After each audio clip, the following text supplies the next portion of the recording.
Welcome to Gray Propaganda, where we discuss the lies, falsehoods, and politics of the day. Today we have an article from Fox. California close to approving $150,000 loans for illegal immigrants to help purchase homes by Michael Lee. This should say taxpayers will cough up $150,000 per illegal immigrant to purchase homes. Now, on top of the fact that taxpayers are being asked to pay even more to illegal immigrants, did we forget the 2008 financial crisis triggered by lending money to underqualified homeowners? Not that you'll ever see a dime from the illegal lawbreakers if they decide to just default on the loan and go back to their country. Does anyone believe they have any loyalty to the United States? In fact, I'm willing to bet they will just default on the loans and just continue to stay in the US illegally to soak up more money from our social safety nets, taking even more funding away from Americans who so desperately need it during our current financial crisis. Brought to you by no other than the Democratic Party, who is currently in power. Now, let's take a look at the video first before getting into the article. Gavin Newsom. It's good to be with you. That's a hell of a few weeks, those two clips. That's an evolution. You were one of the last high-profile defenders. Yeah. You stuck in there. That's how I was raised. You don't turn your back on someone who's had our back. And you go home, as my dad used to say, with the one who brought you to the dance. So I believe in the character and decency of Joe Biden and his administration. So I was proud to do that. You know, you're one of the up-and-coming stars. You're already a star in the Democratic Party. Why are you not speaking at this convention? I spoke on the floor. It's what I was asked to do. And I'm doing everything I'm being asked to do. And you'll see me plenty out on the campaign trail for both the president and with the vice president himself. There's a lot of feeling of enthusiasm coming, every night. It's, the people in this hall are fired up. But taking this to the campaign trail, if you look at the latest polls, the direction of the country, right direction, 25.3%, wrong track, 64.8%. Why? Why is it on the wrong track? We've been polarized and traumatized. The last 3.5 years have been difficult. The last 5, 6, 7 years. That's a Biden-Harris administration. The Trump administration, COVID. The challenges against an incumbent that is a Biden-Harris. We had 14.8% unemployment in April of 2020. We lost 154,000 manufacturing jobs during the Trump years. We're just coming out of this recession. We're finally taming inflation. You hear what you're saying. You're erasing the last 3.5 years. I'm saying I think it's more directional. I think it's been a challenging time for this country for many, many years, even before Biden-Harris were elected. And they couldn't get it done to change the tide. My God, we're the envy of the world.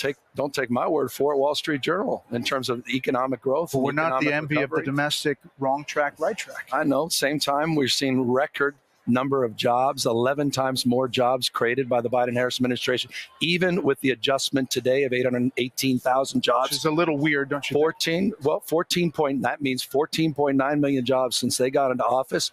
That is, Brett, 11 times more than the last 3 Republican administrations combined. The lowest black unemployment, Hispanic unemployment, the lowest unemployment for women in our lifetime, an American manufacturing policy, an industrial policy that's worker-centered, that's advantaging red and rural districts of this country more than it is even blue. And I appreciate all those stats, but what I'm saying is that when I listen to these speeches, it sounds like you're running against the incumbent Donald Trump. But it's not the incumbent Donald Trump. It is Biden-Harris in the White House. Yeah, but right now you feel the fresh air of progress. You just do. You can't deny that. And there's a stale air of normalcy, a stale air of the past represented in Donald Trump. And I mean this sincerely. I know this tough audience that's going to take it from me. He's derivative of himself. He's less interesting. I'm less interested. He's not as entertaining. He seems way off his game for some time now. Ever since his convention speech, something just seems off. But for the people that say he gets it done, and it's not hope and change and touchy-feely stuff, it is substance and policy, what do you say to them? There's some people that think there should be more meat on the bone on this policy. If you go to the Harris website, there is no policy listed on the website. Well, I'm happy to compare and contrast policies coming from the Trump campaign that have the subs of fog. This is a convention. This is about why and what. Karl Rove said it best today in an op-ed he wrote. Says there's plenty of time for policy details.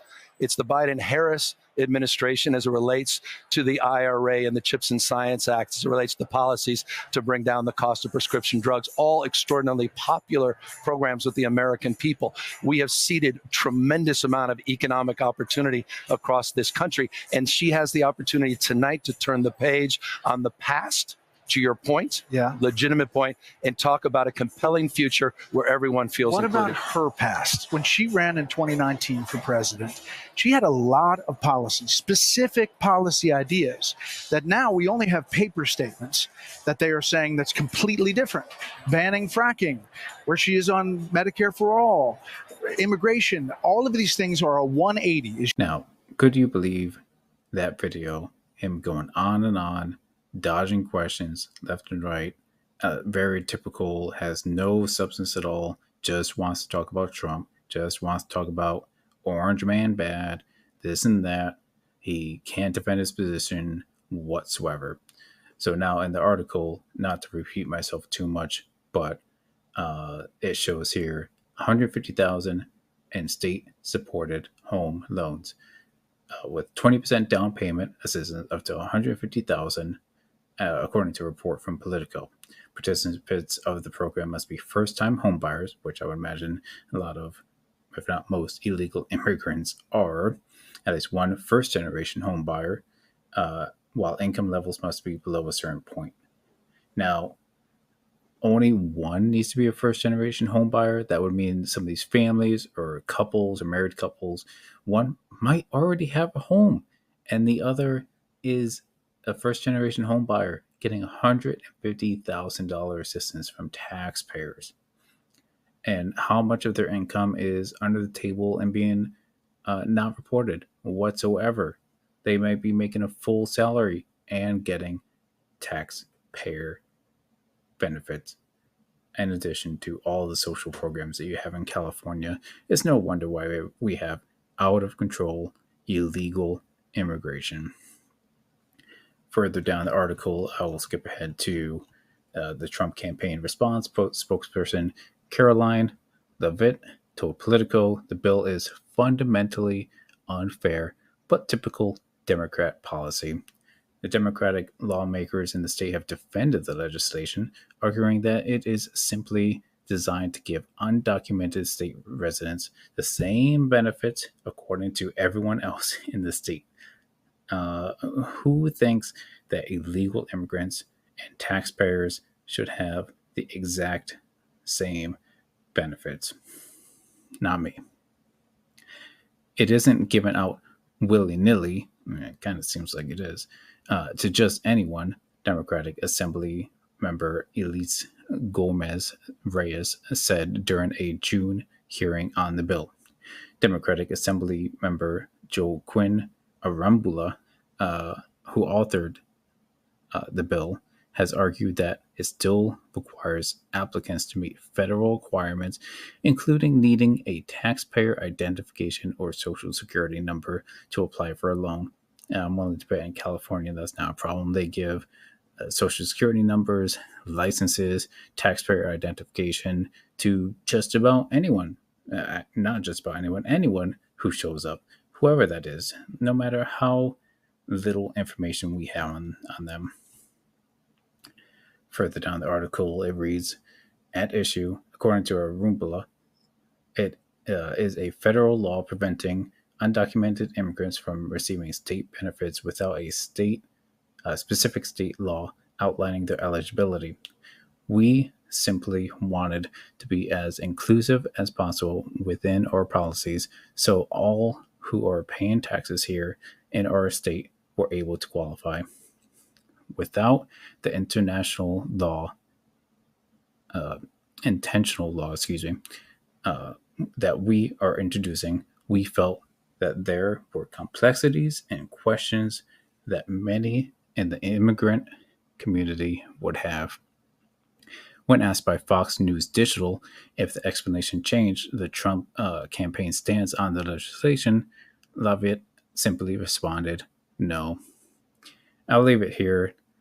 This is absolute nonsense, and I can't believe what I'm reading, honestly. $150,000 dollars of taxpayer money to illegal immigrants. Tell me what you think. I'll leave it here, drop some comments. Thanks for listening. See you next time.